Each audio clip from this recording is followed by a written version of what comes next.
used that says the process is out of whack and unreliable. When we imply that we missed by a third, that we need outsiders to review, that impugns the work and the hard work of our staff who work real hard and diligently and have been very open, transparent, and trying to keep us informed. I take offense at it, and I think you do owe them an apology when a mistake was made by you. You took numbers that was inaccurate and you published them. And once again, these folks have done some hard work. They worked very hard. They're very open. They've kept us apprised of what's going on. And when you use that kind of language, there's a lot of people that listen to you. You speak for the people. You said it. And when you say things like we're being unreliable and missing over a third, there's a lot of people out there that believe it. I think you owe these people an apology. Well, if you'll recall what I said, no, was it's that I'm not imputing. It says our school budget process is way out of whack and therefore unreliable. I apologize to these people. When we missed by over 1/3. We did miss by. I realize that now, but in looking at the sheet that we were given 2 sheets. This is one of them, and they didn't agree. But people that read your comments on the chat list don't have all this information. I don't have a problem with anyone misunderstanding things. That happens. It can happen to anyone. The problem is when things consistently get misunderstood, as you do, and then before you straighten them out, you go public with them and create this big uproar. Then you find out there's been a mistake, and that information never gets translated to the public. That's the problem. It undermines our staff and our work here, and that's what I believe Mr. Clark is pointing out as the problem.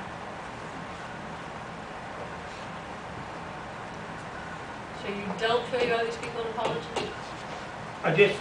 Yes, I'm not imputing anybody's character. I haven't impugned Mr. Logan's or any member of the staff.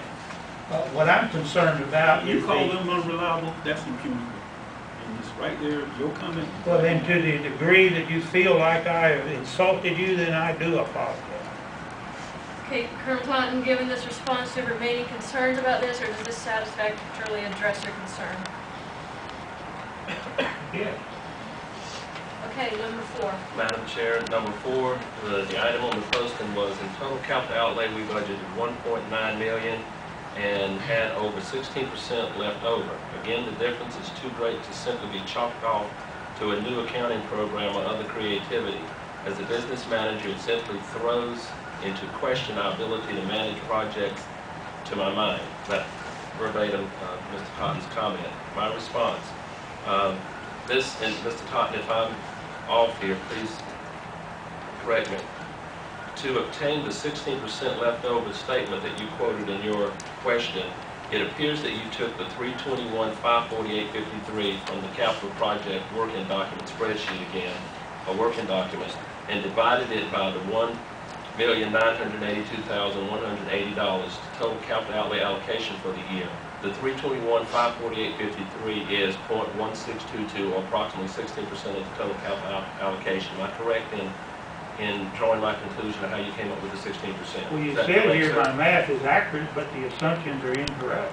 That's how you did the math, right? That is my next comment. Your math is accurate. That is just about, that's a little over 16%, but the assumption is incorrect that was that we were off on our figures by that much. The 321,548.53 is not a leftover balance for all of the capital projects. Again, the spreadsheet is a working document. Some of the projects are not complete. There's no creativity being used in school budgeting and accounting. It's all strictly regulated with built-in local and state checks and balances. The quality of the business management of our projects can be validated by reviewing the request to rebudget leftover fund sheet given to the commissioners. All 26 projects on last year's request were completed and under budget. I think that the record of these individuals stands for itself. Madam Chair. Thank you. Any comments or questions on this item number 4? Answers the same. The columns are the same. So do you have remaining concerns about this issue, or does that satisfactorily address your concern? Yes. Any other questions or comments?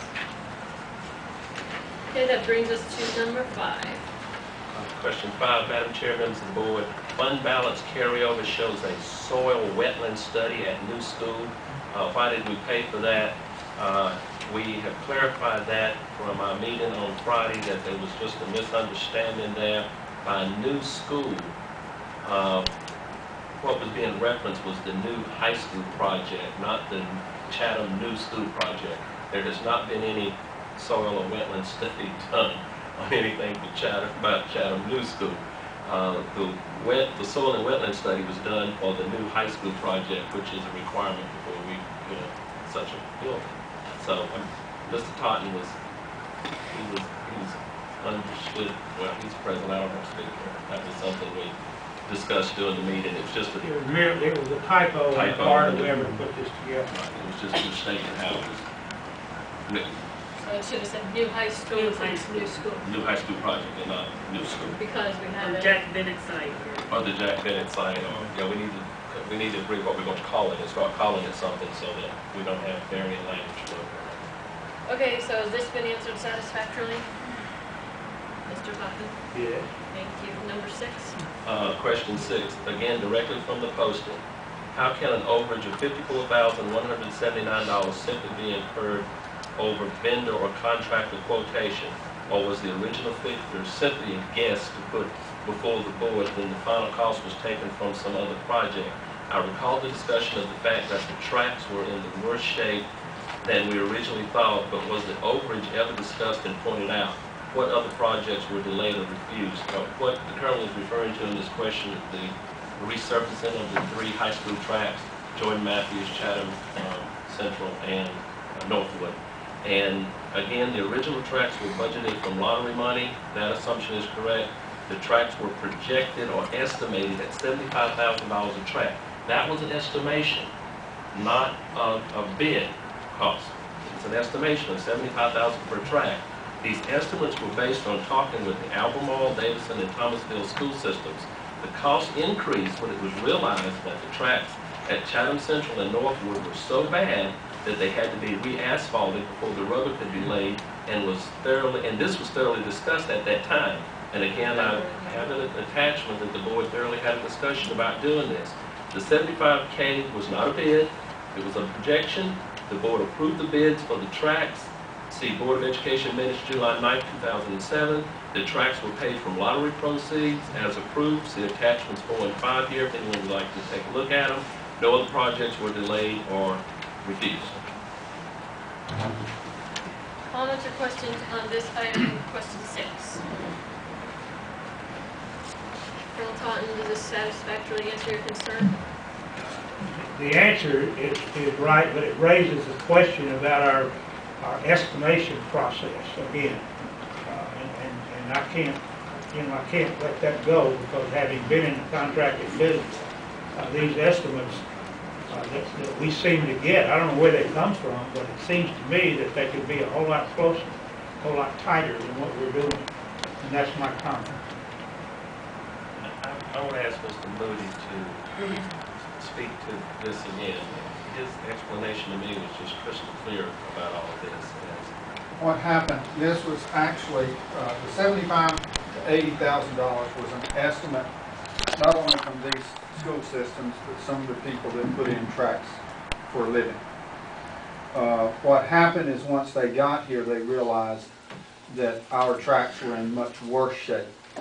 And they quoted us a price of $75,000 to $80,000 as a quote on a track if your asphalt is already down and in good shape. We had 2 schools that were not in good shape, and that's what added to the cost. And that brings the question out, why didn't those people make that estimate on the site so they could see the ground?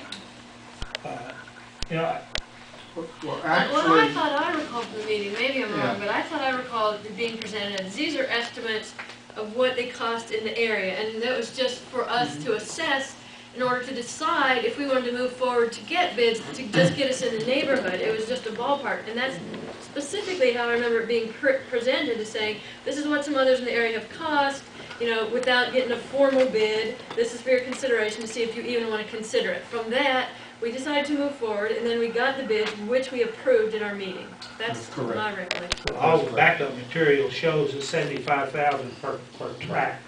And my contention is that those folks should have been here and given us a closer estimate than that. they actually did when it went to bid. Well, okay.